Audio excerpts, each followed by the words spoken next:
รายการนี้ไม่เหมาะกับเด็กอายุต่ำกว่า 15 ปี และตุ๊กแต๋วที่แฝงตัวมาหากินในพระศาสนา ผู้ปกครองหรือพระผู้ใหญ่ควรพิจารณาในการรับฟัง โอ้โห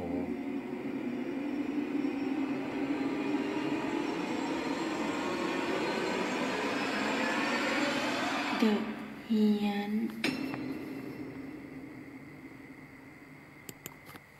สวัสดีฮะคุณผู้ฟังครับ ก็สดจากเชียงดาวในเต็นท์เลยนะต้องบอกฮะวันนี้เสียงอาจจะไม่ใช่ในสถานีนะ เดี๋ยวให้ดูก่อนว่ามันอยู่ในเต็นท์กันจริงๆ ไม่มีอะไรมากในเต็นท์มันก็มีข้าวของเครื่องใช้ส่วนตัวนะฮะนี่คอมพิวเตอร์ไว้ทำงานแล้วก็หนังสือเอาไว้อ่านยามว่างนะฮะแล้วก็พอดีวันนี้มาออกหน่วยของพอสวแล้วก็ไหนๆก็ไหนๆได้ขึ้นไปที่สันปะเกียะนะฮะหมู่บ้านสันปะเกียะอยู่ที่อำเภอเชียงดาวจังหวัดเชียงใหม่เดี๋ยวต้องบอกก่อนนะว่าเอาแบบสาระล้วนๆนะฮะ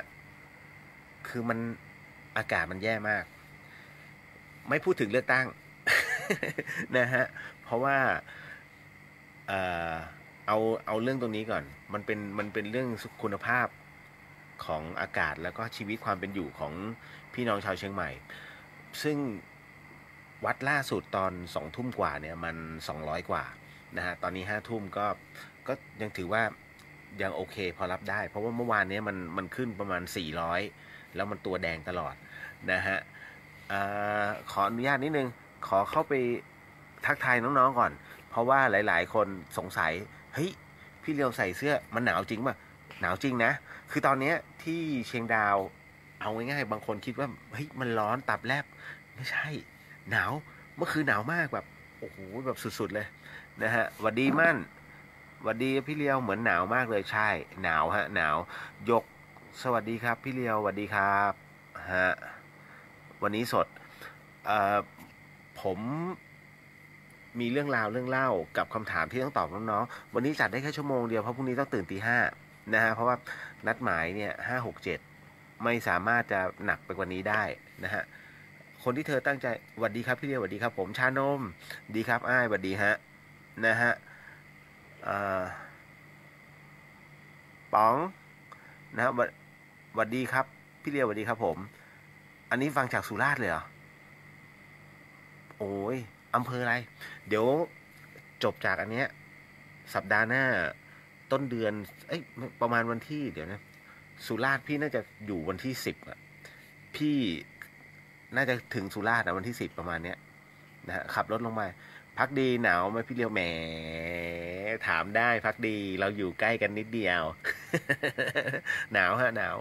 นะตอนนี้มันเริ่มเย็นแล้วนะฮะหญิงชราป่าช้าเมินสวัสดีจ้าสวัสดีครับผมนะฮะแล้วก็อุ้ยตายที่ไหนได้นะฮะเอาเมืองใหญ่เต็นท์อยู่ติดกันโอ้โหสวัสดีครับเด่นไม่นอน เดี๋ยวพรุ่งนี้ นี่ไปเช็คเบรกรถด้วย ฮะก็วันนี้รถเขานี่ฮะพ่อหนุ่มร่างท้วมเขามีอุปสรรคเล็กน้อยเมืองใหญ่เชียงดาวหนาวไหมครับอยู่เต็นท์ใกล้ๆที่มาถามเพื่อนะฮะเดี๋ยวผมไปฟัง ไปไปพังเต็นท์นะครับ ฮะก็ตกลงน้องเขารักเขาเกลียดเรากันวะ วันนี้สูบลมยังสูบลมยังไม่รู้หนาวลมห่มรักไฟป่าพี่ไม่มีฮะไฟป่าที่เชียงดาวไม่มีเดี๋ยวเริ่มร้อนแล้วนะฮะไฟป่าไม่มีแต่คนจุดเพราะว่าวันนี้ตอนขากลับลงมาตอนขาขึ้นเนี่ยเราเห็นร่องรอยเก่าแต่ตอนขากลับเนี่ยมันเป็นของใหม่ล้วนๆทำไงให้หมดไปยากครับมันเป็นเรื่องของจิตสำนึกแล้วอีกอย่างหนึ่งก็คือเขาเรียกว่ามันยังไม่มีทางในการควบคุมเพราะว่ามันอยู่ในป่าจริงแล้วคนที่เขาอยู่บนดอยลึกเนี่ยบางทีมันมีความจำเป็นต้องอยู่ในพื้นที่แล้วเราจะรู้ว่าเฮ้ยบางทีก็มีความจำเป็นแต่เราจะทำยังไงล่ะเพื่อไม่ให้เขาทำตรงนั้นนี่แหละปัญหาซึ่งมันเป็นปัญหาโลกแตกมากๆจะบอกว่าควันมันมาจากประเทศเพื่อนบ้าน ผมเชื่อมั่นว่าไอ้ตัวควันไม่มี GPS ที่เมื่อมึงไหม้จากพม่าแล้วต้องเข้ามาประเทศไทยแล้วมาอยู่ที่เชียงใหม่ไม่ใช่ มันไปตามลมฮะเพราะฉะนั้นอะไรล่ะเป็นหลักสำคัญทุกคนไปบอกเชียงใหม่คือแอ่งกระทะเชียงใหม่ไม่ได้เป็นแอ่งกระทะที่เดียวนะก่อนมาเชียงใหม่เนี่ยมันจะเยอะมากเพราะฉะนั้นเนี่ยมันก็คือควันที่มันมาจากในบริเวณรอบนอกของจังหวัดนั่นแหละนะฮะน้องเมย์สวัสดีค่ะพี่เลียวครับผมวิหมอมาแล้วน้ำแดงหมดทางพี่อีโอ้โหหมออู๊ดหมดแล้วเนี่ยเดี๋ยวผมต้องไปหาซื้อต่อไม่ได้เลยผมขาดน้ำแดงไม่ได้ผมเป็นกุมาร เด่นคุณหมอรอหางหมูย่างอยู่นะครับหาแล้วทุกคนบอกว่ามันไม่ใช่หางหมูบอกเฮ้ยมันเป็นหางวัวกันหรือเปล่าถามหมดเรียบร้อยแล้วพี่ไม่ลืมนี่แหละนะฮะเมย์บอกว่าคิดถึงกันไม่เอ่ยโอ้ยคิดถึงหมดแหละนะฮะนี่ถามคนข้างๆก่อนนะฮะอ๋อสูบลมที่นอนครับพี่มันเริ่มเหี่ยวแล้วหลายคนสงสัยใช่ไหมเฮ้ยมันจริงหรือเปล่าจริงครับที่เด่นเขาบอกว่าก็คือมันเป็นที่นอนเนี่ยนี่ฮะแล้วผมต้องอัดลมทุกวันนะฮะก็เต็นท์มันใหญ่พอสมควรนะฮะแหมไปพูดเลยความลับถวย นะฮะอาจารย์มิ้นสวัสดีครับพี่เดียวสวัสดีค่ะอาจารย์มิ้นแก๊งอาจารย์เห็นแล้ว3 คนอุ้ยน่าไปสอนจังเลยอะแม่โจ้ เดี๋ยวเข้าเรื่องราวก่อนพอดีว่าเรื่องหลอนเนี่ยเก็บไว้ก่อนนะแป๊บหนึ่งขอตอบคำถามของน้องที่เขาถามมามันมีไม่กี่คำถามหรอกแต่ถ้าท่านใดที่อยากจะถามนะฮะเกี่ยวกับเรื่องจิตวิญญาณธรรมะได้บ้างแต่ผมมักจะโยนตรงนี้โบยไปให้หลวงพี่นุกนะครับแต่ว่าถ้าเป็นในส่วนของจิตวิญญาณเนี่ยคุยกันได้นะฮะพักดีวันพฤหัสเจอกันที่บ้านแม่แม่อ้อนในนะใช่เตรียมเมนูแกงไข่มดแข่งไก่อะไรนะไข่มดส้มไข่เจียวมดส้มนะครับอย่างเดียวเหรอพักดี เกรงใจนะฮะหมวยสวัสดีค่ะพี่เลียววันนี้ดับไฟป่าเหนื่อยไหมมันไม่ได้หนักเท่าไหร่ก็ช่วยกันหลายๆคนมันเลยกลายเป็นทั้งคือสงสารพี่น้องชาวพสวนะฮะทั้งเจ้าหน้าที่ทั้งอาสาทั้งหลายเนี่ยแม้กระทั่งครูก็ร่วมกันนะตรงนั้นคือมันนิ่งนอนใจไม่ได้จริงๆนะเราเห็นบางทีรู้สึกเฮ้ยเขาขับรถผ่านไปผ่านมาทำไมเขานิ่งนอนใจแต่เราทำไม่ได้อากาศมันคือทรัพยากรส่วนรวมอะถ้า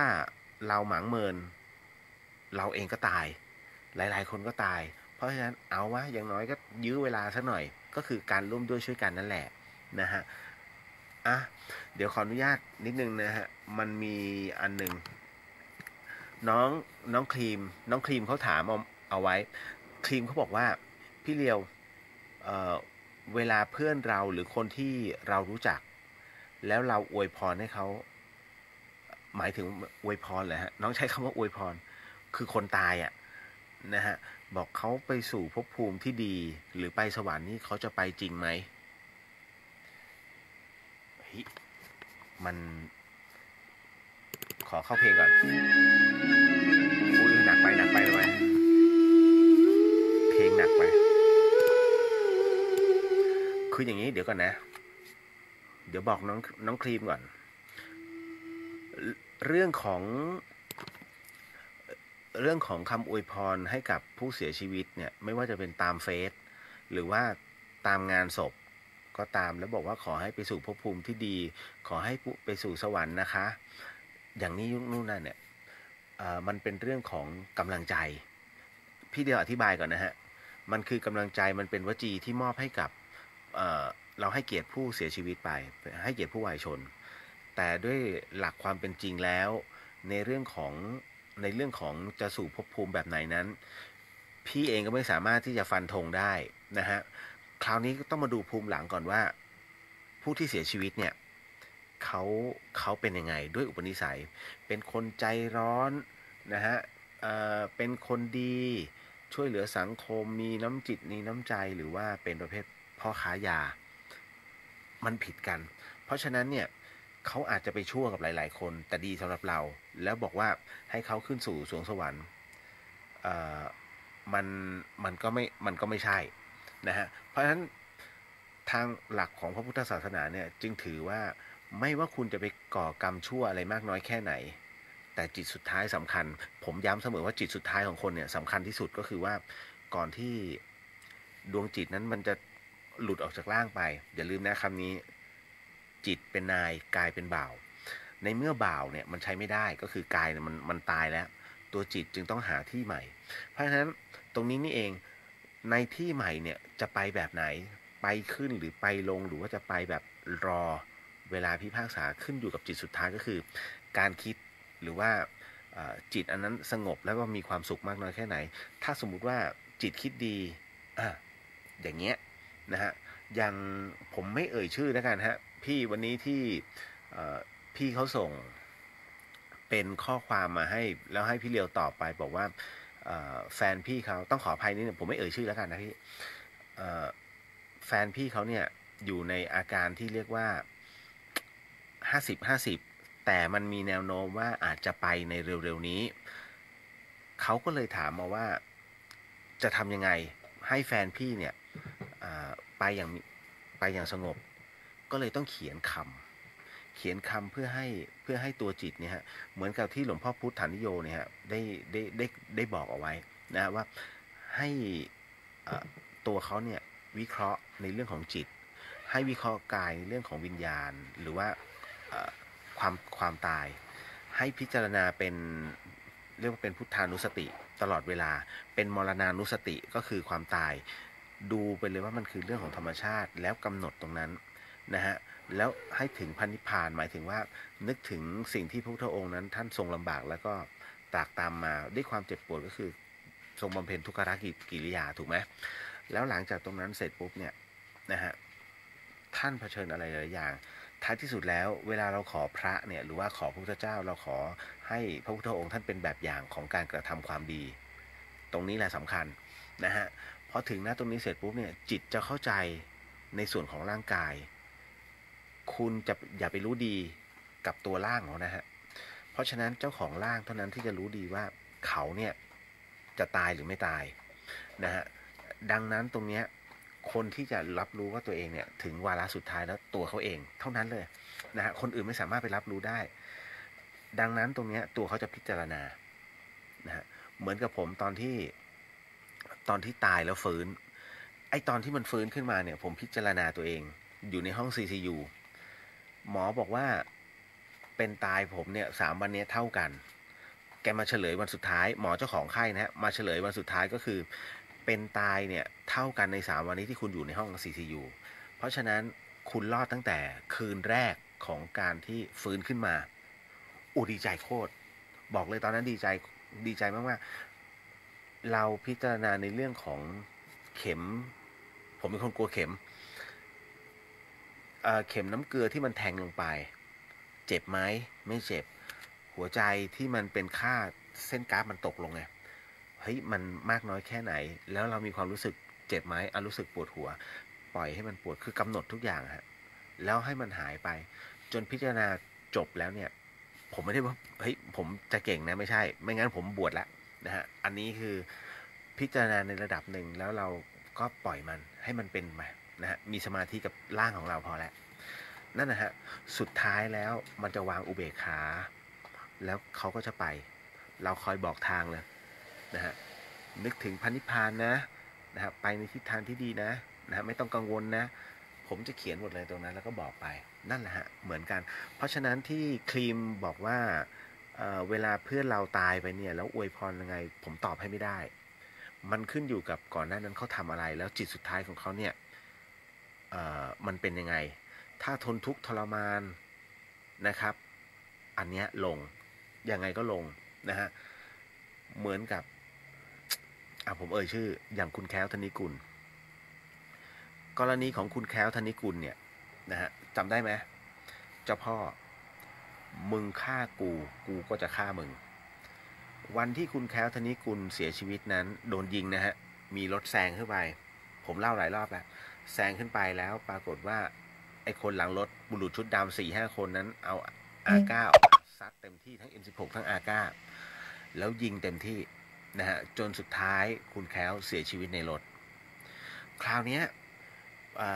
ก็หนังสือพิมพ์ทุกฉบับถ่ายภาพคุณแคล้วตอนที่ถูกยิงตายคราวนี้ผู้รู้ผมใช้ผู้รู้ก็คือครูบาอาจารย์เนี่ยครูบาอาจารย์บอกว่าคุณแคล้วเนี่ยโชคดีมากๆตัวเองแม้จะเคยเป็นเจ้าพ่อแต่ท้ายที่สุดแล้วกับเขาเรียกว่าขึ้นไปข้างบนก่อนอันเนื่องมาจากนี้ฮะสาเหตุเกิดจากถ้าย้อนกลับไปก่อนที่คุณแคล้วจะเสียชีวิตลงเนี่ยพระที่คุณแคล้วห้อยไว้เป็นพระสมเด็จเป็นสมเด็จพิมพ์ใหญ่นะฮะอันเนี้ยคุณแคล้วนั้นคล้องเอาไว้ปรากฏว่าจำได้ไหมฮะถ้าย้อนกลับไปดูใน Google ก็ได้ใน YouTube เก่าๆก็มันจะมีภาพของสนามมวยลุมพินีตอนนั้นถูกวางระเบิดเพื่อที่จะฆ่านายแคล้วธนิกุลปรากฏว่าระเบิดเนี้ยพอมันระเบิดขึ้นมาคนที่ตายไม่ใช่คุณแคล้วแต่กลายเป็นโง่5 พลังเสียชีวิตจากแรงอัดระเบิดแต่คุณแคล้วรอดเพราะว่าคุณแคล้วอมพระสมเด็จไว้ในปากไอตอนนั้นเองเนี่ยคุณแคล้วมีความเชื่อสนิทเขาเรียกว่าศรัทธาครับคุณผู้ฟังคุณแคล้วมีความศรัทธาในพระสมเด็จที่อมอยู่นะฮะเพราะฉะนั้นร่างกายจึงไม่เป็นอะไรเลยวันนั้นเองนะตั้งแต่วันนั้นเป็นต้นมาคุณแคล้วนับถือมากจนกระทั่งวันที่เป็นเรื่องนะฮะคนขับแกก็เป็นมือปืนนะคนขับรถคุณแคล้วก็เป็นมือปืนคุณแคล้วนั่งอยู่ข้างหลังเหตุการณ์นี้เกิดขึ้นที่ถนนพุทธมณฑลสาย4ตอนนั้นสาย4ไม่ได้เจริญเหมือนขณะนี้นะฮะมันมีแต่ความเปรี่ยวไปหมดเลยนะฮะเป็นป่าเหตุการณ์นี้เกิดขึ้นที่ถนนพุทธมณฑลในขณะที่รถคุณแคล้วเนี่ยกลับจากต่างจังหวัดแล้วผ่านเส้นนั้นนะฮะตอนนั้นไฟทางไฟกิ่งไม่มีมืดทั้งหมดมืดก็มีรถปิกอัพปริศนาเนี่ยฮะแซงรถคุณแคล้วขึ้นไปแล้วจากนั้นมีชายแต่งตัวชุดไอ้โม่ง4 คนมีคนเห็นฮะนี่มีคนเห็นเหตุการณ์อยู่กระบะท้ายรถแล้วก็ลุกขึ้นมาจากท้ายรถคือหลบอยู่แล้วลุกขึ้นมาพอแซงเสร็จปุ๊บก็ซัดด้วยปืนอาก้าแล้วก็ M16 4 คนนะฮะกระสุนเป็น10 นัดยิงเข้ากระสุนนัดแรกเนี่ยยิงเข้าที่หัวทะลุศีรษะของคนขับรถนี่เสียการทรงตัวจอดข้างทางทันทีเพราะหัวหายไปครึ่งซีกหัวหายไปเลยนะฮะครึ่งซีกนั่นคือคนขับรถ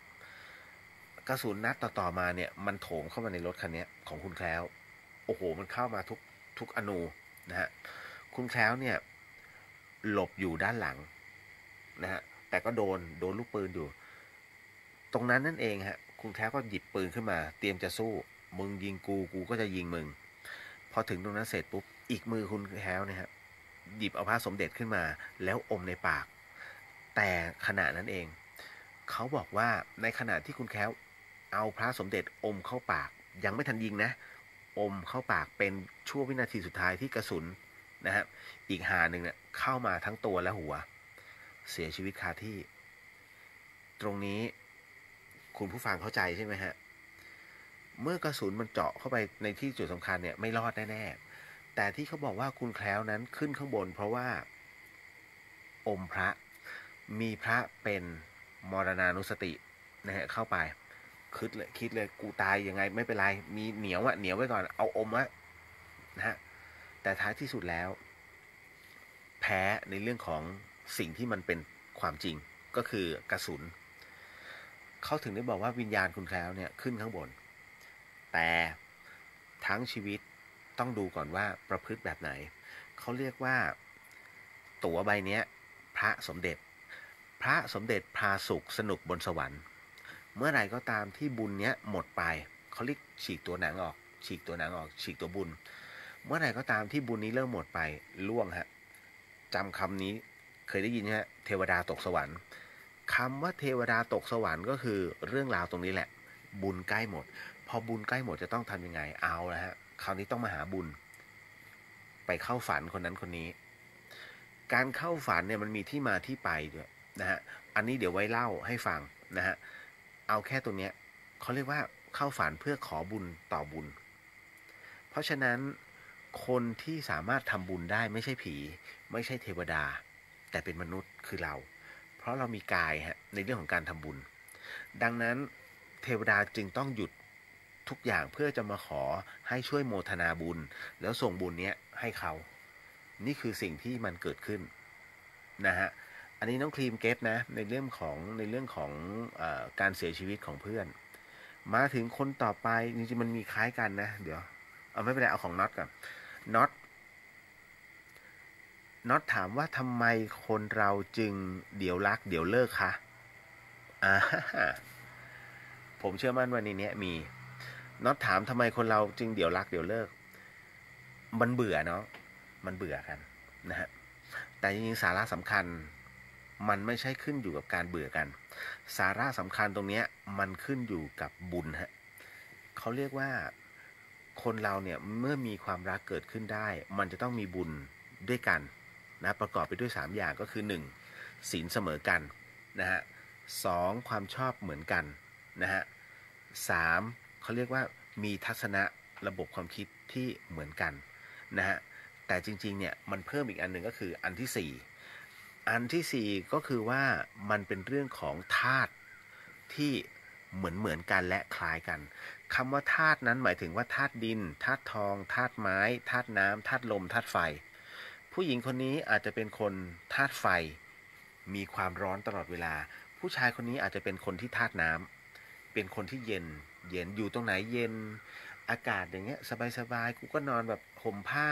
เพราะมันหนาวไงมันเป็นคนธาตุน้ำแต่ผู้หญิงคนนั้นคู่เรามึงเป็นคนธาตุไฟกูร้อนจังเลยเปิดแอร์แม่งสุดเลยเบอร์16นะฮะโอ้โหอย่างหนาวเลยน้ำทำไงฮะคนธาตุน้ำก็แย่สิมันก็เลยต้องห่มอยู่ก็ไม่ได้คนหนึ่งเปิดแอร์อีกคนหนึ่งขี้ร้อนอีกคนหนึ่งขี้หนาวอยู่ก็ไม่ได้ฮะเขาเรียกธาตุมันไม่เท่ากันแล้วจะต้องทำไงมันต้องมีวิธีนะฮะเพราะฉะนั้นกรณีตรงนี้ทำไมจึงเดี๋ยวรักเดี๋ยวเลิกเนี่ยถ้าพี่เดียวใช้กับความเบื่อจึงเกิดจากเรื่องนี้ฮะศีลไม่เสมอกันศีลคือ5ข้อถูกไหมนะฮะเพราะฉะนั้นเมื่อศีล5ข้อมันไม่เหมือนกันเนี่ยเอาละมันเริ่มพร่องเลยฮะนะฮะมีเด่นบอกว่าพรุ่งนี้นอนแล้วนะครับพรุ่งนี้ตื่นเช้าบายบายของพี่ยังอีกนาน ถ้าต้องอธิบายเรื่องนี้อีกนานนะฮะพอถึงตรงนั้นเสร็จปุ๊บเนี่ยเลยต้องบอกก่อนว่ามันเป็นอย่างนี้นะฮะพอศีลไม่เสมอกันไปแล้วความชอบมึงชอบแมนยูกูชอบลิเวอร์พูลไปแล้วถูกไหมนะฮะทัศนะกระบวนการคิดฉันคิดว่าเราควรจะวางแผนชีวิตแบบนี้นะเพื่อไปแบบนี้อีกคนนึงบอกไม่เอาฉันไม่ชอบแบบนั้นฉันชอบแนวคิดแบบนี้ตีกันแล้วเรียบร้อยเพราะฉะนั้นไอ้คำว่าเดี๋ยวรักเดี๋ยวเลิกมันคือภาวะอารมณ์ฮะมันจัดอยู่ในกลุ่มนี้นะฮะดังนั้นเนี่ยมันจึงพูดเป็นภาพรวมนะจ๊ะเข้าใจนะฮะน็อตเก็ตจับต้องได้นะที่พี่เลียวพูดเนี่ยจับต้องได้นะฮะต่อมาคุณปรีดาเข้ามาในเฟซแล้วก็แท็กมาเลยทำไมประเทศมีของดีหรือมีคนดีเยอะแต่ทำไมคนไม่ดีก็ทำเฮียเยอะ นะฮะคืออย่างนี้อันเนี้ยต้องบอกก่อนว่าครั้งหนึ่งแล้วกันฮะผมขออนุญาตแล้วกันนะฮะขอพระราชทานอภัยด้วยแล้วกันผมขออนุญาตนำเรื่องราวขององค์พระบาทสมเด็จพระเจ้าอยู่หัวรัชกาลที่9นะฮะตอนที่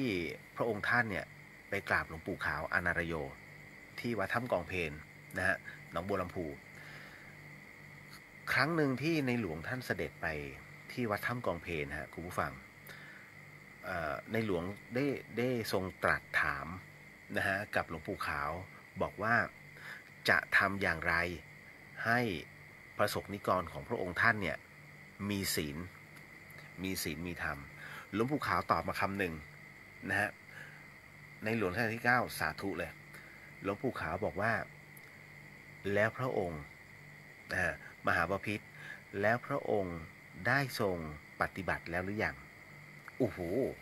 นะฮะสิ่งคำสกิดสั้นๆของเหล่าครูบาอาจารย์สายหลวงปู่มั่นแม้จะเป็นคำสั้นๆแต่กินใจในหลวงมากนะซึ่งตรงนี้นี่เองในหลวงรัชกาลที่9จึงทรงบริหารประเทศ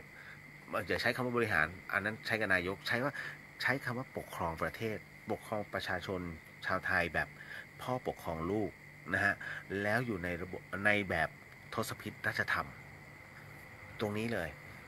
คำนี้เลยฮะที่ท่านบอกเพราะฉะนั้นผมถึงได้บอกคุณปีดาว่าทำไมประเทศเราจึงมีคนดีก็เยอะนะฮะแล้วคนไม่ดีทำไม่ดีมันก็เยอะมันคล้ากันก็เลยต้องถามกับต้องถามกับคนพวกนั้นว่า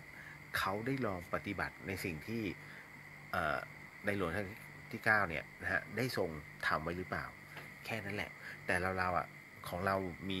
เรียกว่าเราก็เป็นพวกมีสามัญสำนึกกันเนาะนะฮะเราก็แยกแยะออกว่าไหนดีไหนชั่วมันก็มีคนประเภทหนึ่งที่จะเอาแต่กูหมายถึงว่าพวกที่มีอีโก้จัดนะฮะมันแยกไม่ได้คนทั่วไปต่อมาน้องแพมฮะโอ้วันนี้ยาวน้องแพมนิดหนึ่งเดี๋ยวทักก่อนเดี๋ยวขาดตอนขอทักเพิ่มเติมนิดนึงนะฮะตึ๊ดแองจี้เชียงดาวควันเยอะไหมเยอะมากขนาดพี่อยู่ในเต็นท์นะแองจี้ยังแสบตาฮะแต่ว่าก็เดี๋ยวต้องเปิดพัดลมระบายออกไปหลายเต็นท์กระทบหมดนะฮะนะครับต่อมาหวัดดีเพื่อนนะฮะขวัญนะฮะพงธนาสวัสดีครับพี่เลียวสวัสดีครับผมน้องแพรสวัสดีค่ะลุงกุ้งยุงเยอะไหมพี่เลียวไม่มียุงฮะควันเต็มเลย ยุงมันไม่มาหรอกนะฮะน้องแพรสวัสดีค่ะพี่เลียวดีเจคุณแม่สบายดีนะคะ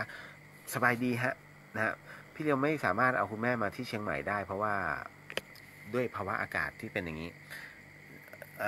คุณชัชวานมาแวะขอบคุณครับที่อุตส่าห์มาแวะนะฮะจิโกคุสวัสดีค่ะพี่เลียวสวัสดีค่ะนะฮะ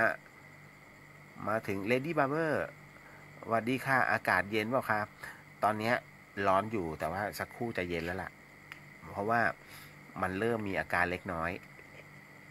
นะฮะเด่นไปนอนแล้วบายบายนะฮะเด่นเดี๋ยวเจอกันพรุ่งนี้ครับก็อีกหนึ่งพลขับที่น่ารักนะฮะคุณจินภัทรสวัสดีครับพี่เลียวสวัสดีครับผมฮะต่อมาหนูเล็กบอกว่าคนที่ใช้คุณใสเพื่อเหนี่ยวรั้งคนรักทำไมถึงสำเร็จคะแล้วคนที่จะรอดต้องมีคุณลักษณะแบบใดคือคนมีศีลจะรอดพ้นไหมคะรอดครับกรณีตรงนี้ไม่ใช่เกิดกรณีที่หนูเล็กถามนะฮะมันมีอยู่แล้วก็เป็นผลสำเร็จเขาเรียกว่าศีลมันขาดซึ่งกันและกันเขาเรียกบุพกรรมเมื่อมันมาถึงเนี่ยหนูเล็กแม้เราจะมีศีลแต่อีกคนหนึ่งมันไม่มีศีลแล้วมันเป็นเรื่องของภาวะอารมณ์นะตรงนั้นเมื่อทุกอย่างมันไม่เท่ากันอย่างที่บอกเมื่อกี้ฮะมันจะเกิดขึ้นทันทีแต่กรณีของคนที่ทำคุณใส่นะฮะตรงนี้ก็คือทำเสน่ห์แหละว่ากันนะฮะคนที่ทำคุณใส่คนพวกนี้ไม่ตายดีนะไม่เคยมีจุดจบนะฮะที่ดีสักคนหนึ่งยกเว้นไปเป็นนักบวชนะฮะแล้วมีคุณธรรมแต่มันก็เท่าที่เห็นไม่มีนะครูบาอาจารย์บอกไม่เคยมีนะฮะณตรงเนี้ยถามว่าแล้วจะไปแก้ไหมไปแก้เพื่ออะไรก็ต้องถามถ้าเกิดกับเราคือการทำคุณใส่เพื่อเหนี่ยวรั้งคนรักเนี่ยมันเกิดกับคนรักไม่ได้เกิดกับเราเพราะฉะนั้นต้องแก้กับคนรักแต่ถ้าเกิดกับเราแก้กับเราเนี่ยหายมีนะฮะไม่มีปัญหาตรงนั้นถ้าเรามีศีลจะคอยรักษาเราแต่ถ้าไปหาพระเนี่ยฮะพระท่านถามว่าแล้วศีลห้าครบไหมโยมถ้าศีลห้าโยมครบจบแต่ถ้าศีลห้าโยมไม่ครบเรียบร้อยเลยนะฮะท่านจะไล่เลยว่างั้นก็ไปนะไปรักษาศีลก่อนนะฮะฮะเมย์อะคะวิตายแล้วโอ้ตายจัดไม่เป็นเลย คนนี้เข้ามาทักไปไม่เป็นเลยเลียวเดี๋ยวกันรักษาสุขภาพด้วยนะคะขอบคุณค่ะฮะ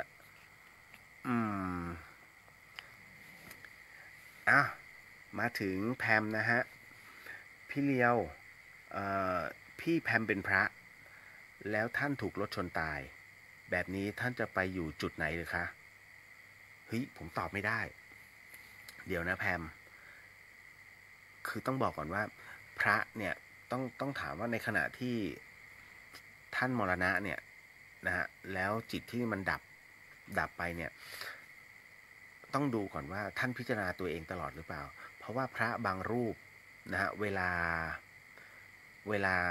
ใกล้จะมรณภาพเนี่ยนะฮะหรือว่ารู้ตัวเนี่ยท่านจะกำหนดตัวเองนะและรับรู้ได้อย่างกรณีของหลวงปู่ทั้ง5รูปนะฮะที่มรณภาพพร้อมกันไม่ว่าจะเป็นหลวงปู่จวนหลวงปู่เหรียญนะฮะหลวงปู่พรหมมานะฮะอีก2รูปนะฮะที่เครื่องบินตกที่ทุ่งรังสิตนะฮะท่านไม่ได้มรณภาพตามธรรมชาติแต่ศิษยานุศิษย์นะฮะแล้วก็เอาเรียกว่าทั้งหมดเป็นพระสายหลวงปู่มั่นหมดเลยครูบาอาจารย์ที่เป็นสายเดียวกันเนี่ยท่านก็บอกว่าทั้ง5รูปนั้นมีบุพกรรมร่วมกันแล้วท้ายที่สุดแล้วท่านละสังขารก่อนที่เครื่องบินจะตกฮะหมายถึงว่าตัวจิตเนี่ยท่านถอดออกไปท่านรู้ตั้งแต่ได้ญาณของท่านเนี่ยท่านรู้ตั้งแต่อยู่ที่วัดแล้วท่านแจกจ่ายเรียกว่าพื้นที่หมายถึงว่าตำแหน่งทั้งหมดเรียบร้อยแล้วเคลียร์หมดแล้วคราวนี้จึงไปรอรับกรรมร่วมกันนะที่สนามบินอุดรนะฮะแล้วหลังจากนั้นเหตุเครื่องบินตกจึงเกิดขึ้นที่ทุ่งรังสิตนั่นแหละฮะท่านจึงมรณภาพพร้อมกันแต่ทั้งหมดทั้งมวลนั้นไม่ได้ลงอบายครูบาอาจารย์ทั้ง5รูปนั้นนิพพานนะฮะกระดูกทุกรูปเป็นพระธาตุหมดเพราะท่านรับรู้เรื่องราวตรงนี้มาก่อนนะครับคนสุดท้ายป่ะเนี่ยแป้งถามว่าพี่เดียวคะคนตายแต่ไม่หลับตาเนี่ยเขาบอกว่ามีห่วงเหรอคะพอดีป้าข้างบ้านแกเสียแล้วตอนไปรับศพแกไม่หลับตาทั้งที่แกไปแบบไม่ทรมานนะคะอันนี้ต้องบอกก่อนนะฮะว่าคนที่เสียชีวิตแล้วไม่หลับตาใช้คำว่าโบราณครับโบราณว่าไว้ว่าเฮ้ยโบราณจะพูดเสมอว่ามีห่วงนะฮะแต่จริงๆแล้วต้องดูก่อนว่าอันที่1เขาเป็นคนตาโตหรือเปล่าน้องเคยเห็นใช่ไหมคนที่ตาโตแล้วหนังตาเล็กต่อให้คุณรูปแค่ไหนหนังตามันก็ไม่ปิดนะฮะไม่สามารถจะปิดเต็มลูกตาได้อันนี้อันที่1ก่อนผมไม่รู้ไงว่าคุณป้าตาโตหรือเปล่าอันที่2จริงๆแล้วต้องบอกว่าด้วยหนังตาที่มันแข็งแล้วก็ยึดถามคุณหมอได้ตัวอันนี้คุณหมอจะตอบได้ดีนะฮะว่ามันเกี่ยวข้องกับด้วยระบบเส้นประสาทหรือเปล่าที่มันไม่ทำงานเพราะมันแข็งแล้วนี่แหละนะฮะแต่ทางที่ดีถ้าคิดว่าท่านมีห่วงก็พูดเลยวิญญาณท่านไม่ได้ไปไหนคุณผู้ฟังวิญญาณคนเราตอนที่ตายใหม่ๆเขาไม่ได้ไปไหนนะฮะเขาอยู่ข้างศพเขาเลยผมเนี่ยยืนยันเพราะผมมาอยู่ตรงนั้นหมายถึงว่าตอนที่ผมตายเนี่ยผมยืนดูข้างตัวเองเลยนะฮะเพราะฉะนั้นพอถึงตรงนี้เสร็จปุ๊บแล้วเนี่ยคุณพูดเลยไม่ต้องห่วงนะอะไรก็ตามที่คิดว่ามันจะเป็นภาระเดี๋ยวลูกหลานเขาจัดการให้เองนะฮะไปตามทางของป้าเถอะนะฮะแล้วก็เอาไว้ถ้าในภพชาติหน้าเกิดขึ้นมาเราก็เกิดมาใหม่รู้จักกันใหม่นี่แหละครับคือพูดเป็นการให้กำลังใจแหละเหมือนอันตอนต้นนะฮะไม่ต้องไปคิดมากตรงนี้ไม่ต้องไปคิดแทนเขานะจ๊ะหมดเดี๋ยวจะได้ไปเรื่องของสันปะเกียะอันนี้เต้ยทักครับผมสวัสดีครับนะฮะคุณจินภัทรบอกว่าพี่เลียวครับเคยได้ยินว่าทำบุญทำทานแล้วห้ามให้เบียดเบียนตัวเองอยากทราบว่าพระโพธิสัตว์ท่านเฉือนเนื้อตัวเองนี้เป็นเบียดเบียนตัวเองไหมครับนะฮะคนละกรณีกันนะฮะกรณีของพระโพธิสัตว์เฉือนเนื้อตัวเองนั้นนะฮะเขาเรียกว่าพร้อมใจและเป็นเอาร่างกายตัวเองเป็นทานนะฮะพร้อมใจเลยไหนๆก็ทุกคนอดอยากเราก็เฉือนหน้าตรงนี้แต่ในกรณีที่คำว่าเบียดเบียนคนหมายถึงว่ามันไม่มีแล้วในกระเป๋าเนี่ยมันมีอยู่20 บาทและ20 บาทสุดท้ายเนี่ยมันลังเล ทำบุญ10 บาทอีก10 บาทเราซื้อของกินเพื่อถนอมร่างกายไหมหรือแหมหน้าทำบุญจังเลยโหคนอื่นเขาทำเป็นพันๆเป็นร้อยๆเราไปทำ10 บาทเขาก็มองหน้าสิเอาว่ากูทำ20 บาทเต็มเลยอันนี้ต้องดูก่อนว่าอารมณ์พาไปหรือเปล่าในการทำบุญถ้าอารมณ์พาไปในการทำบุญอันนี้เขาเรียกเบียดเบียนคนกรณีของพระโพธิสัตว์จึงไม่เหมือนกันนะฮะต้องบอกก่อนว่ามันมีเรื่องราวหนึ่งพระราชานะฮะพระราชาคนหนึ่งนะออกไปล่าสัตว์แต่ปรากฏว่าพอดีมันไม่มีสัตว์ให้ล่าแต่กษัตริย์องค์เนี้ยอยู่ในวงล้อมของข้าศึกทันทีนะฮะแต่ข้าศึกเนี่ยพยายามจะล้อมเพื่อไม่ให้เสียเนื้อไม่ให้เสียเลือดเนื้อเลยนะนั่นหมายถึงว่าเป็นจิตวิทยาถ้าเราล้อมแล้วไอ้กษัตริย์องค์นี้มันก็ไปไหนไม่ได้ท้ายที่สุดเดี๋ยวมันก็อดตายนะฮะพอถึงหน้าตรงนี้เสร็จปุ๊บเนี่ยคุณเชื่อไหมกษัตริย์องค์เนี้ยไม่รู้ว่าข้าศึกเนี่ยล้อมรอบอยู่พวกมหาดเล็กก็กลัวว่าเดี๋ยวจะเสียพระทัยก็เลยบอกว่าอ๋อตอนนี้ยังไม่มีสัตว์ก็คือเหมือนกับว่าเดี๋ยวรอฤดูมันก่อนต้องรอให้ฝนลงจนกระทั่งท้ายที่สุดแล้วอาหารเริ่มหมดอาหารที่มาทำให้เสวยมีแต่ผักไม่ชอบพอไม่ชอบเสร็จปุ๊บเนี่ยทำยังไงนะฮะตัวเองหิวอยากกินบอกทำไมไม่เอาเนื้อสัตว์มาปรากฏว่าพ่อครัวเนี่ยเลยอยากให้กษัตริย์ของตนนั้นได้กินเนื้อจึงทำการตัดแขนตัวเองแล้วชำแหละเอาเนื้อตัวเองเนี่ยนะครับ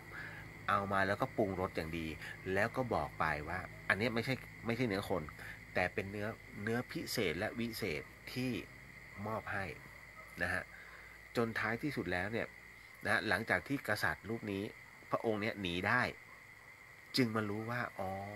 ท้ายที่สุดแล้วที่เรากินนั่นคือแขนของพ่อครัวนะฮะสุดท้ายเมื่อพ่อครัวเสียชีวิตลงนะตรงนี้ขึ้นเลยด้วยการที่มีบารมีมากคำว่าบารมีในที่นี้นี่หมายถึงว่าค่าบุญคุณผู้ฟังคนที่เป็นเจ้าเป็นกษัตริย์ได้ค่าบุญของตัวท่านเองเนี่ยทำมาเยอะนะค่าของพระอรหันต์ค่าตัวพระอรหันต์เนี่ยถือว่าเยอะมากๆนะเพราะว่าเป็นผู้บริสุทธิ์แล้วก็พระอนาคามีสกิทาคามีนะแม้พระโสดาบันก็ลดหลั่นลงมาแต่ค่าของกษัตริย์เองเนี่ยเป็นค่าของบุคคลปุถุชนคนธรรมดาแต่ด้วยบารมีของการปกครองแผ่นดินเขาถือว่ากษัตริย์คือโอรสสวรรค์ดังนั้นเมื่อเสียสละให้กษัตริย์ซึ่งเป็นโอรสสวรรค์เนี่ยนะฮะได้กินเนื้อของตัวเองอย่างเต็มใจขึ้นทันทีนะฮะขึ้นทันทีนี่คือถือว่าเป็นอีกหนึ่งเรื่องราวเป็นหนึ่งตัวอย่างที่ยกมาให้ฟังนะฮะต่อมานะครับตึ๊ดนิดนึงสวัสดีครับอาจารย์ครับผมพอมาถึงตรงนี้มาเข้าสู่เรื่องราวหลอนๆกันดีกว่าคุณผู้ฟัง นะฮะไม่เดี๋ยวผมจะต้องตอนนี้5:42 นาทีผมมีเวลาไม่มากหรอกอันเนื่องมาจากเดี๋ยวพรุ่งนี้ต้องออกหน่วยนะฮะแล้วก็จะเก็บรวบรวมอะไรหลายอย่างพอสมควรน้องบอกว่าพี่เลียวเราสัมผัสรับรู้ถึงสิ่งที่มองไม่เห็นได้อย่างไร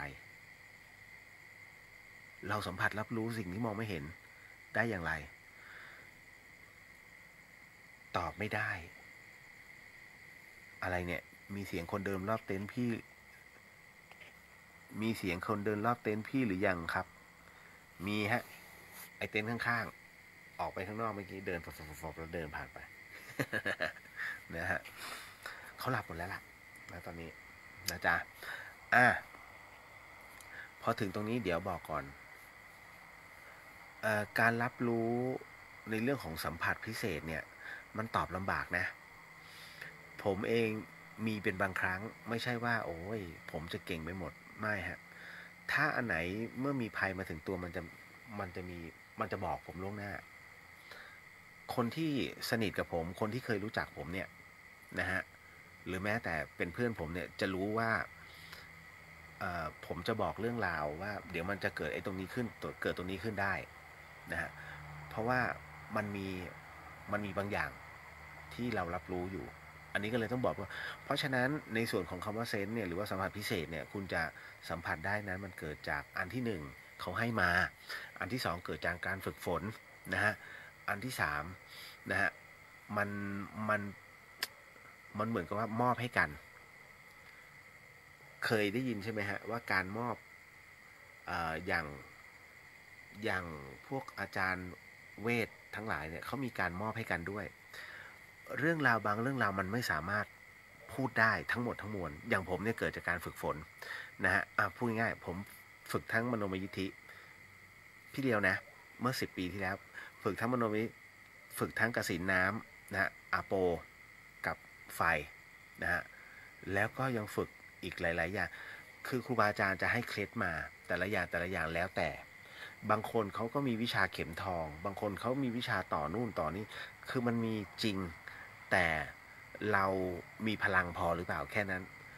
นะฮะก็เลยต้องบอกก่อนนะฮะว่าเป็นเรื่องราวแบบนี้หวัดดีฮะโยนะฮะอันนี้น้องอีกคนหนึ่งน่ารักมากฮะน้องโยนะครับเข้ามาทักทายนะครับเพราะฉะนั้นในเรื่องของสัมผัสเนี่ยตอบไม่ได้จริงๆมันเกิดจากการฝึกฝนมากๆแล้วถ้าน้องรู้จักคำว่าสมาธิแต่ต้องบอกก่อนว่าบางคนที่ฝึกเนี่ยอย่าไปหลงพระพุทธองค์ให้ก้าวผ่านตรงนี้ไปผมเขาเรียกติดฤทธิ์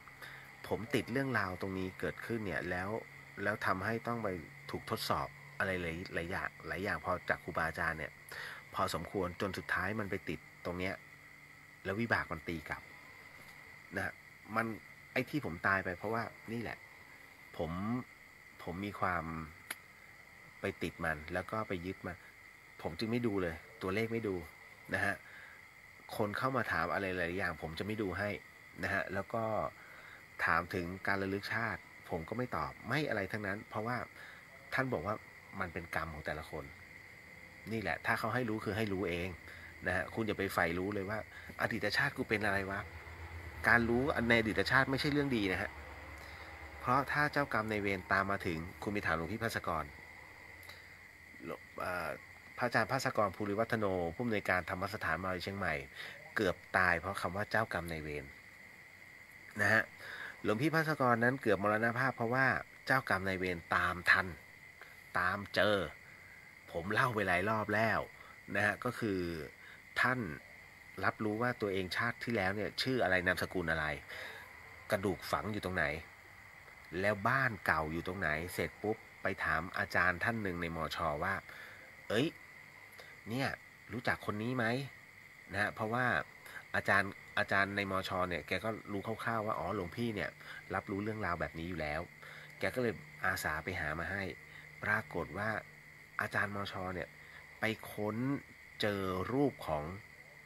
หลวงพี่ภัสกรในชาติที่แล้วเอามาให้ท่านดูท่านก็บอกโอ้ยนี่เราเหรอทำไมหล่ออย่างนี้ท่านไปติดเล่นฮะพอฮะอ๋อพระอาจารย์บอกว่าโยมบุญช่วยขอถาม1 คำถามกรรมอะไรที่ทำให้เป็นโรคชักนะฮะคืออยู่ๆก็ล้มแล้วก็ชักเลยโอ้โหถ้าโรคกรรมแบบนี้เดี๋ยวนะฮะในเรื่องของโรคกรรมเนี่ยพระอาจารย์ผมตอบไม่ได้อะผมไม่กล้าตอบนะฮะไม่งั้นผมโดนแน่ๆเลยไอคนที่ตอบได้เนี่ยไม่อยู่ต้องถามจีจ้านะฮะเพราะว่าบุพกรรมตัวนี้จีจ้าจะเก่งมากนะฮะผมขอติดไว้ก่อนนะฮะนะครับคุณพี่บุญช่วยนะฮะพอถึงตรงนี้เดี๋ยวบอกก่อนว่าในเรื่องของหลวงพี่ภัสกรพอหลวงพี่ภัสกรบอกว่าโอ้ยนี่เราหล่อเหรอท่านไปติดเล่นกับเรื่องของเจ้ากรรมนายเวรพอถึงตรงนี้เสร็จปุ๊บปรากฏว่าอีกวันหนึ่งหลวงพี่แทบตายฮะต้องเข้าโรงพยาบาลอันเนื่องมาจากว่าตอนนั้นอาจารย์แม่ชีเพียงเดือนอยู่นะฮะอาจารย์แม่ชีบอกว่าเพราะเขาเจอท่านแล้วไงอยู่ๆท่านไปขานว่าโอ้นี่ตัวเราเหรอคุณอย่าลืมนะฮะอย่างที่ผมบอกไว้ตอนต้นว่าจิตเป็นนายกายเป็นบ่าวจิตคือตัวเรานะฮะกายเนี่ยคือร่างนะฮะกายเป็นบ่าวเมื่อตายแล้วจิตไปหาร่างใหม่เมื่อหาร่างใหม่เสร็จปุ๊บปรากฏว่าดันไปทักไอ้ร่างเก่าโจทย์เก่ามันยังมีไง หลวงแม่บอกว่าเนี่ยพอเขาตามเจอนั่นแหละท่านถึงเกือบตายนี่คือเรื่องถามท่านได้ฮะพระอาจารย์ภัสกรเกือบตายมาแล้วนะฮะเพราะคำว่าอยากรู้ว่าอดีตชาติฉันเป็นใครเขาคือแบบเนี้ยมันจึงทำให้คนเนี่ยใฝ่รู้ว่าคือถ้าผมไม่พูดอย่างนี้นะไม่เล่าเรื่องแบบนี้ให้ฟังเนี่ยหลายคนก็ยังอยากจะรู้อยู่เพราะถ้ารู้ปุ๊บในชีวิตจะเปลี่ยนทันทีพังทันทีเพราะมันมีโจทย์เก่าเมื่อเจอมันก็ต้องเล่นถูกไหมกรณีตรงนี้ท่านถึงได้บอกว่าถ้าเขาให้รู้เองแต่ถ้าเขาไม่ให้รู้ไม่ต้องใฝ่รู้พอคนนี้รู้แต่แกรู้แต่ฉันไม่รู้มันจึงเกิดความอยากนี่คือนิสัยคนไทยพอเกิดความอยากเกิดขึ้นเป็นเหยื่อทันทีฮะหมอนั่นเก่งหมอนี่เก่งโอ้เขาพูดถึงแล้วเลยคราวนี้มันพูดเป็นตุเป็นตาเลยคุณก็เสียเงินอีกเยอะเห็นไหมมันเป็นเรื่องอะไรที่หลายๆอย่างเรื่องราวของพระพุทธศาสนาเนี่ยมันเป็นเรื่องที่แปลกที่เชิญให้พิสูจน์หลายคนใช้คำว่ามันมีจริงพระพุทธเจ้าไม่เคยใช้คำว่ามีจริงพระพุทธองค์ใช้คำว่ากาลามาสูตรนะฮะอะไรก็ตามเมื่อทำแล้วเป็นกุศลจงเชื่อในสิ่งนั้นนะฮะไม่ใช่เขาบอกโอ้ยไอ้นั่นผีไอ้นี่มีถ้าคุณเชื่อคุณเป็นคนหูเบาผมเป็นคนที่มีหลักการและเหตุผลถ้าบอกว่าเข้าทรงปุ๊บสิ่งแรกที่ผมจะถามเขาผมไม่ถามเรื่องทรงผมจะถามว่าเกิดในสมัยไหนสมัยนั้นเนี่ยมีใครอยู่บ้างนะฮะนะอย่างที่อุดมว่าฮะมีเจ้าเข้ามาถามว่าเกิดในสมัยนะอายุเท่าไหร่นะฮะ92นะฮะตอนนี้ที่มาเข้าร่างเนี่ย92ท่านรวมอายุแล้วเกิดในสมัยรัชกาลที่1บ้าแล้ว นะฮะมันไม่ยอมศึกษาไงนะฮะคุณจะจับพวกนี้ได้ง่ายๆแค่ยิงคำถามไปเรื่อยๆแล้วมาคำถามวนแล้วคุณจะได้คำตอบนี่แหละผมถึงได้บอกว่าของจริงเขาก็มีแต่ของปลอมมันเยอะกว่านะฮะมาเข้าสู่จิงเกิลของเรื่องราวตรงนี้ก่อนนะพระอาจารย์เดี๋ยวผมขอตอบส่วนตัวนะของคุณบุญช่วยเดี๋ยวขอเอาไว้เดี๋ยวผมอินบ็อกซ์วันพรุ่งนี้นะฮะพระอาจารย์นะฮะขออนุญาตเข้าจิงเกิลครับคุณผู้ฟัง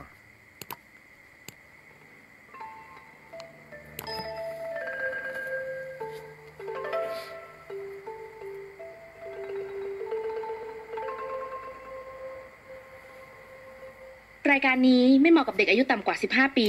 และตุ๊กแต๋วที่แฝงตัวมาหากินในพระศาสนาผู้ปกครองหรือพระผู้ใหญ่ควรพิจารณาในการรับฟัง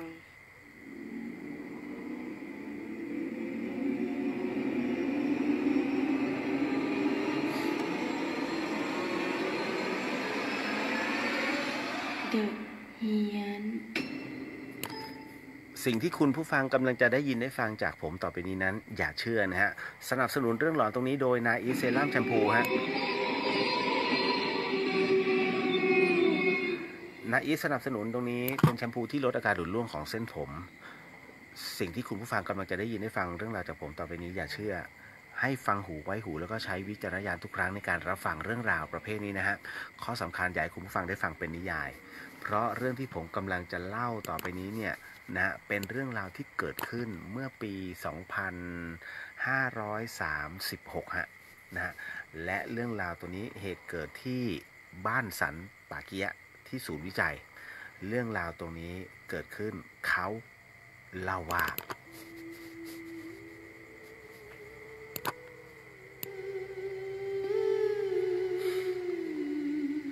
เรื่องราวที่เกิดขึ้นที่บ้านสันป่าเกียะเนี่ยฮะคุณผู้ฟังครับมันเป็นเรื่องที่เกิดขึ้นเมื่อปี 2536 มันเป็นสถานที่ที่เป็นศูนย์วิจัยโครงการหลวงนะฮะซึ่งวันนี้พวกผมไปที่โรงเรียนบ้านสันป่าเกียะแต่ไม่ใช่ศูนย์วิจัยนะฮะบนดอยที่เนี่ยเมื่อปี 36 ผมอยู่ทำบริษัท Music Express ของพี่นกนะฮะที่เชียงใหม่แล้วทำ MV พวกเราถ่าย MV เพลงบ้านกลางไผ่ของพี่อ้นธวัชชัยชูเหมือนทราบใช่ไหมนะฮะพี่อ้นธวัชชัยชูเหมือนจะดังมากตอนนั้นเพลงบ้านกลางไผ่ขึ้นไปถ่ายตรงนั้นโดยทีมงานถ่ายทำเนี่ยชื่อว่าทีมงานลินลาวาฮะลินลาวาถ่ายตรงนั้นเนี่ยตอนที่ขึ้นไปเนี่ยรถปกติขึ้นไม่ได้ต้องเป็นโฟวิน ก็บรรทุกพนักงานของบริษัทมิวสิกเอ็กเพรสเนี่ยขึ้นไปทั้งหมดผมก็ขึ้นไปด้วยนะฮะพอไปถึงบ้านพักของสถานีศูนย์วิจัยปรากฏว่าผมเห็นแล้วเอ้ยตรงนี้ทำเลดีเพราะผมเป็นคนที่ชอบนอนเต็นท์ก็เลยปักเต็นท์ด้านนอกแต่ในขณะเดียวกันนะฮะ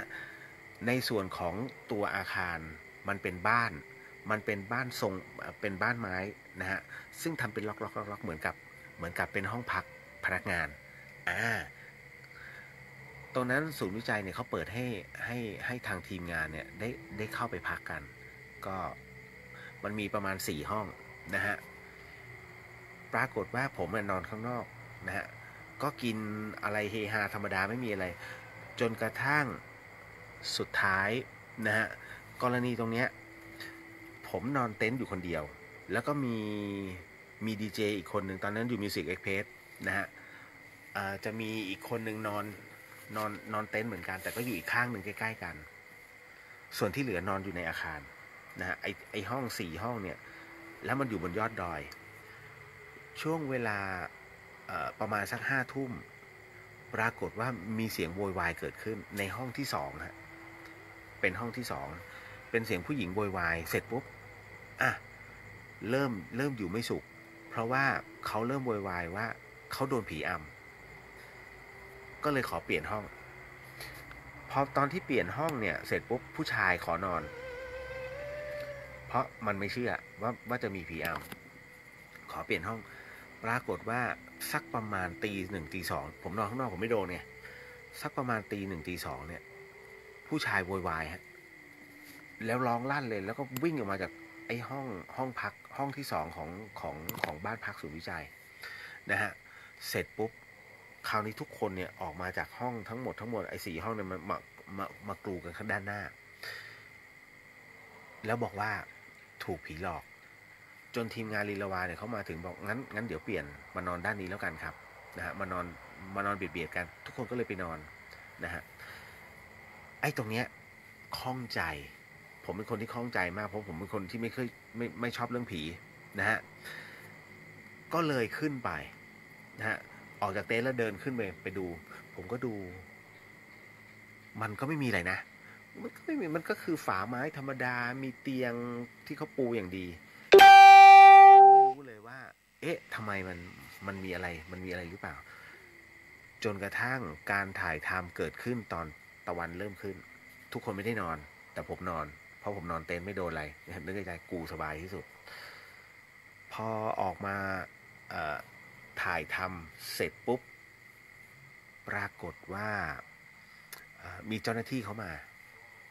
เจ้าหน้าที่มาถึงณตรงนั้นผมเนี่ยด้วยความที่เราเป็นคนที่ปากไม่ดีอยู่แล้วผมเป็นคนที่กล้าที่จะพูดก็เลยถามเขาเลยพี่ถามจริงนะทำไมทุกคนโดนผีหลอกหมดเลยเขาก็หน้าอึ้งไปนิดนึงแล้วเขาไม่อยากจะพูดนะตรงนั้นเขาก็เลยเหมือนกับว่าพูดข้างหลังเขาบอกว่าที่เนี่ยนะไอ้ห้องเนี้ยพอดีว่ามีเจ้าหน้าที่เสียชีวิตไปเดี๋ยวผมต้องบอกว่าอันนี้เหตุเกิดที่เมื่อปี36นะฮะตอนนี้ไม่มีแล้วนะก็ปรากฏว่าเจ้าหน้าที่เนี่ยเสียชีวิตไปแล้วปรากฏว่าเหมือนกับเขาหวงว่าตรงนี้เป็นห้องของเขาที่เคยอยู่เพราะมันเป็นเขาทำวิจัยตรงนั้นอยู่ตลอดเวลานะฮะเราก็เลยเฮ้ยจริงเหรอเรื่องราวเหล่านี้มันมีจริงเหรอนะฮะแล้วท้ายที่สุดมันก็ไม่ได้มีอะไรเกิดขึ้นนะก็ลากลับไปเชื่อไหมคุณผู้ฟังปรากฏว่าล่าสุดที่ขึ้นไปดูเนี่ยเฮ้ยทุกอย่างมันเปลี่ยนไปเบสเสร็จยกเว้นอาคารหลังนะซึ่งเป็นอาคารเก่าเนี่ยไอ้4ห้องนั้นยังอยู่ที่เพิ่มเติมมามีศาลฮะปรากฏว่าเขาตั้งศาลนี้ขึ้นมาเพื่อการนี้โดยเฉพาะพอศาลนี้เกิดขึ้นเนี่ยทุกอย่างไม่มีอะไรเลยแล้วไม่ใช่ผมทีมเดียวที่โดนอดีตของนักศึกษามช.ที่ขึ้นไปที่ศูนย์วิจัยเนี่ยโดนกันพอพูดถึงสถานีวิจัยของสันปาเกียปุ๊บโอ้โหโดนกันหมดแล้วเนี่ยฮะคือมันเป็นเรื่องอะไรที่ผมถึงได้บอกว่าไม่น่าเชื่อ แต่พอเราได้ตายลงปุ๊บผมถึงได้บอกว่าสิ่งที่มันบอกว่าจับต้องกันไม่ได้เนี่ยแล้วมันไม่มีจริงเนี่ยผมบอกเลยว่ามีจริงแม้จะมันอยู่แค่คนละมิติแล้วคุณไม่สามารถมองเห็นแต่มันมีฮะแล้วจะทำยังไงมันคือคำถามที่ผมถามตัวเองเสมอว่าทำไงกูจะได้เห็นผีวะแต่มาณวันนี้คำถามนั้นเปลี่ยนไปมันจะถามเหมือนกับด่าตัวเองว่ากูไม่น่าเห็นผีเลยนะมันเหมือนกับคุณตอนแรกคุณอยากขับรถแต่พอคุณขับรถเป็นปุ๊บคุณก็จะบอกว่ากูไม่น่าขับรถเป็นเลยอารมณ์เดียวกันฮะนะเพราะฉะนั้นเนี่ยนะตอนนี้ถึงได้บอกว่าเฮ้ย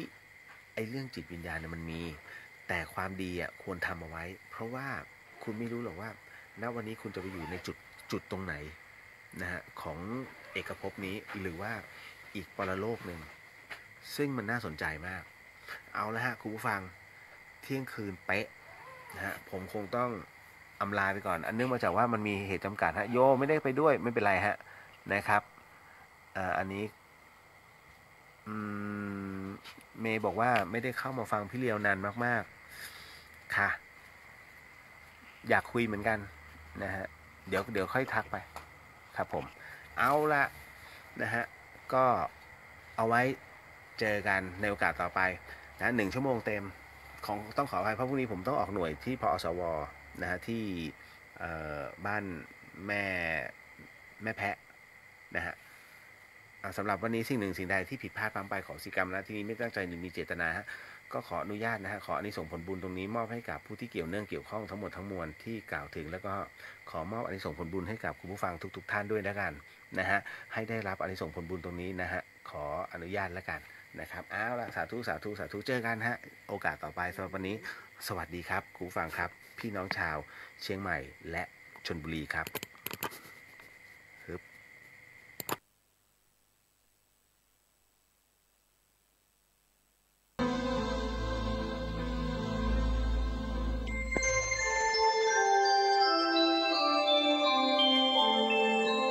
ขณะนี้ท่านกำลังฟังสถานีวิทยุกระจายเสียง